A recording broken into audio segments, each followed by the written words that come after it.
Hello students, welcome in dynamic studies. आज हम discuss करेंगे क्वेश्चन पेपर नंबर 3 के 16 क्वेश्चन से लेके 30th क्वेश्चन तक सारे के सारे क्वेश्चंस। और फर्स्ट पार्ट में हमने फर्स्ट 15 क्वेश्चन के बारे में डिस्कस किया था। तो चलिए स्टार्ट करते हैं। और आपको इस पेपर का सॉफ्ट कॉपी का लिंक है जो डिस्क्रिप्शन बॉक्स में मिल जाएगा। computermock.blogspot.com से आप इसका लिंक ले सकते हो। इसमें आपको सोल्यूशन भी मिल जाएंगे, टिक हुआ है सारे का सारा पेपर, और आप वहाँ से PDF डाउनलोड करके उसका प्रिंट आउट भी ले सकते हो। तो चलिए स्टार्ट करते हैं। 16th क्वेश्चन में क्या है, advantage of relational database over paper based system.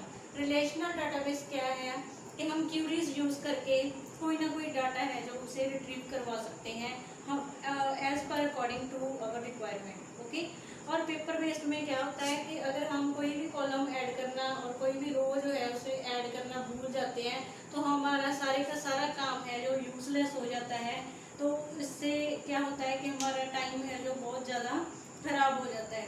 तो एडवांटेज क्या है, both A and B are the advantage of relational database. Because इससे तो स्पीड बढ़ जाती है, हमें दोबारा से टाइप नहीं करना पड़ता, लिखना नहीं पड़ता, मैन्युअली काम बिल्कुल खत्म हो जाता है। और कंसिस्टेंसी इससे बढ़ जाती है। कंसिस्टेंसी का मतलब होता है कि डाटा का एग्जिस्ट होना। अगर डाटा एग्जिस्ट नहीं होता तो हम उसे इनकंसिस्टेंट डाटा बोलते हैं। नेक्स्ट देखते हैं, सीक्वल क्या है। सीक्वल का मतलब होता है स्ट्रक्चर्ड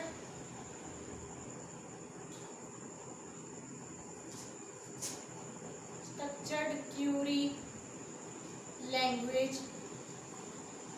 ओके, सीक्वल का फुल फॉर्म है स्ट्रक्चर्ड क्यूरी लैंग्वेज। और स्ट्रक्चर्ड क्यूरी लैंग्वेज में क्या होता है कि हम ऐसे नहीं कर सकते कि पहले फर्स्ट स्टेप फॉलो कर लिया, फिर 10th कर लिया, फिर 6th कर लिया, ऐसा कुछ भी नहीं होता। सारे का सारा काम स्टेप वाइज करना पड़ता है। तो इसे हम प्रोसीड्यूरल लैंग्वेज भी बोलते हैं। मतलब इसका मतलब होता है कि स्टेप बाय स्टेप कोई भी किसी भी काम को करना। नेक्स्ट क्वेश्चन की ओर बढ़ते हैं। Components of sequel. सीक्वल के कंपोनेंट देखिए कौन कौन से आते हैं। डाटा डेफिनेशन लैंग्वेज इसका कंपोनेंट है, डाटा मैनिपुलेशन लैंग्वेज भी इसका कंपोनेंट है, और डाटा कंट्रोल लैंग्वेज भी इसका कंपोनेंट है। तो इसका आंसर आ जाएगा all are the components of sequel database.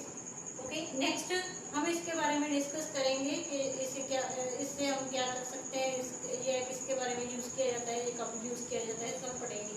तो नेक्स्ट क्वेश्चन देखो, टू क्रिएट मॉडिफाई और delete database structure is dash is used.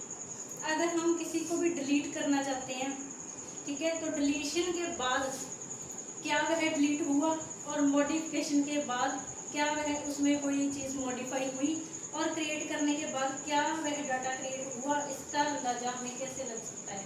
ये करना और मॉडिफाई करना, क्रिएट करना सारे के सारे अपडेट है जिसमें किसी भी डॉक्यूमेंट को इम्प्रूव किया जाता है। तो ये सारे का सारा काम किसमें किया जाता है, डाटा मैनिपुलेशन।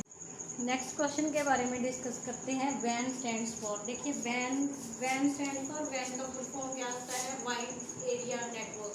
तो इसका सही आंसर आएगा wide area network. B is the right answer for this question. Next is FTP। FTP क्या होता है, प्रोटोकॉल होता है जिससे हम सिर्फ फाइल्स को सेंड कर सकते हैं, कोई मल्टीमीडिया फाइल हम सेंड नहीं कर सकते।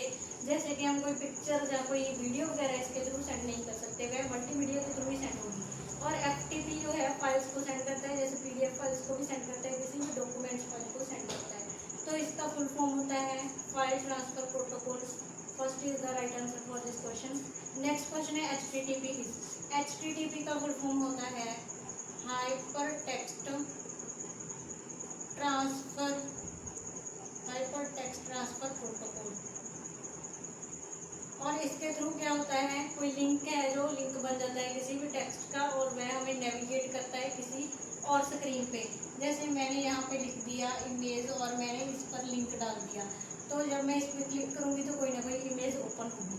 तो यह काम कौन करेगा, हाइपर टेक्स्ट ट्रांसफर प्रोटोकॉल करेगा कि हमें इस वाली स्क्रीन से नेविगेट कर देगा यहाँ पे कोई इमेज पड़ी होगी। ठीक है, तो ये क्या होता है, एक प्रोटोकॉल होता है, एक सेट ऑफ रूल्स होता है जो इसी काम को करता है। नेक्स्ट है इन कम्युनिकेशन बैंडविड्थ। देखिए बैंडविड्थ क्या होती है कि किसी पर्टिकुलर टाइम में कितना डाटा और कितनी स्पीड से एक जगह से दूसरी जगह पे सेंड होगा, तो उसे हम बैंडविड्थ बोलते हैं। और बैंडविड्थ अगर बढ़ जाती है तो क्या होता है, हमारे सिस्टम में नॉइस आ जाती है, डिस्टर्बेंस आ जाती है। और अगर लो हो जाती जाती है तो उससे भी आ जाती है। तो इसे हम मीडियम फ्रीक्वेंसी पर सेट करते हैं कि हमारा डाटा भी लॉस्ट ना हो, सही स्पीड से और सही अमाउंट पे हमारा डाटा एक जगह से दूसरी जगह पे ट्रांसमिट हो सके। नेक्स्ट है guided media for data transfer is, guided media क्या होता है जिसमें हम वायर्स का यूज़ करते हैं, और अनगाइडेड मीडिया जिसमें हम वेव्स का यूज़ करते हैं।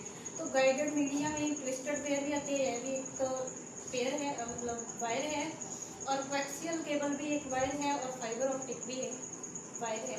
और खास ध्यान रखना एक बात का कि फाइबर ऑप्टिक में कोई भी मेटल यूज़ नहीं होती, जैसे कि तांबा हम यूज़ करते हैं और इनमें तांबा यूज़ होता है। और इसमें फिर क्या यूज़ होगा, इसमें वेव्स यूज़ होती हैं, पर होती है वायर ही है, और किसी लाइट के थ्रू जो वेव लेंथ बनाई जाती है उसके थ्रू डाटा को एक जगह से दूसरी जगह में ट्रांसमिट किया जाता है। और ट्विस्टेड वेव की शेप जो होती है, दो पेयर्स को ट्विस्ट कर लिया जाता है। और कोएक्सियल केबल में क्या होता है कि एक कवर अप होता है, उसके बीच में से वायर्स होती है 3, 2 भी हो सकती है और 3 भी, तो इसे हम कोएक्सियल केबल कहते हैं। फाइबर ऑप्टिक का यूज़ हम प्रिंटर्स में करते हैं, जहाँ के बहुत सारा डाटा किसी हाई फ्रीक्वेंसी पर सेंड करने की ज़रूरत होती है, और जहाँ पे बफर यूज़ किए जाते हैं वहाँ पे हम फाइबर ऑप्टिक का यूज़ करते हैं। Fibre optic, okay.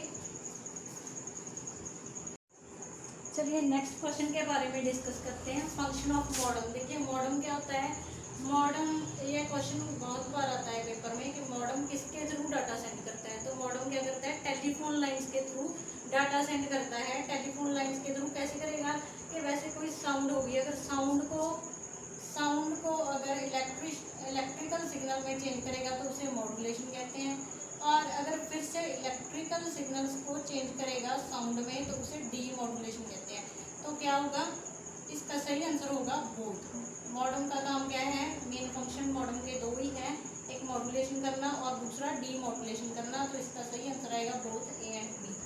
Next, which is और आर वेब ब्राउजर। देखिए वेब ब्राउजर क्या होता है, जिसमें आप ओवरऑल सर्चेस कर सकते हैं। जैसे आप फेसबुक में कोई सर्च करोगे तो फेसबुक में क्या होगा, फेसबुक पे रिलेटेड अकाउंट्स आप सर्च कर सकते हो, पेजेस आप सर्च कर सकते हो, ठीक है। बट नेटस्केप जो है इसमें आप कोई भी सर्च कर सकते हो, ऑल ओवर सारे वर्ल्ड की कोई भी सर्च इसमें कर सकते हो, आप उसे वेब ब्राउजर कह सकते हैं। नेक्स्ट, www जो है उसकी फुल फॉर्म क्या होती है, वर्ल्ड वाइड वेब, ये तो बहुत ही सिंपल है। नेक्स्ट IP, देखिए IP stand for internet protocol, इसका सही आंसर आएगा। तो इंटरनेट प्रोटोकॉल कोई एक प्रोटोकॉल नहीं है, काफ़ी तरह के होते हैं इंटरनेट प्रोटोकॉल, जैसे DNS होता है, डोमेन नेम सिस्टम, FTP होता है, फाइल ट्रांसफ़र प्रोटोकॉल, HTTP होता है, हाइपरटेक्स्ट ट्रांसफर प्रोटोकॉल। इसी तरह से और भी बहुत सारे प्रोटोकॉल होते हैं जिनके अपने अपने रूल्स हैं और उनका अपना अपना फंक्शन है। तो IP stand for internet protocol, okay. Next है, what are the various attributes of font. देखिए फॉन्ट के एट्रीब्यूट क्या है, हम उनका कलर चेंज कर सकते हैं, साइज चेंज कर सकते हैं, और फॉन्ट भी फेस भी चेंज कर सकते हैं। फॉन्ट फेस क्या होता है, जैसे उसका शेप, ठीक है। जैसे मैंने कोई भी लिखना है, जैसे मैंने A लिखना है तो A मैं ऐसे भी लिख सकती हूँ, ऐसे भी लिख सकती हूँ, और कई बार A को ऐसे भी लिखा होता है। तो इसमें क्या होता है, फेस में इसका शेप चेंज कर दिया जाता है। तो इस क्वेश्चन का राइट आंसर होगा all. Attributes of font are font face, style and colour, okay. तो आज के इस सेशन में हमने डिस्कस किया 30 क्वेश्चंस 16 से लेके, जो कि क्वेश्चन पेपर नंबर 3 से बिलोंग करते हैं। और थैंक यू फॉर वॉचिंग, और please subscribe my channel. Thank you so much.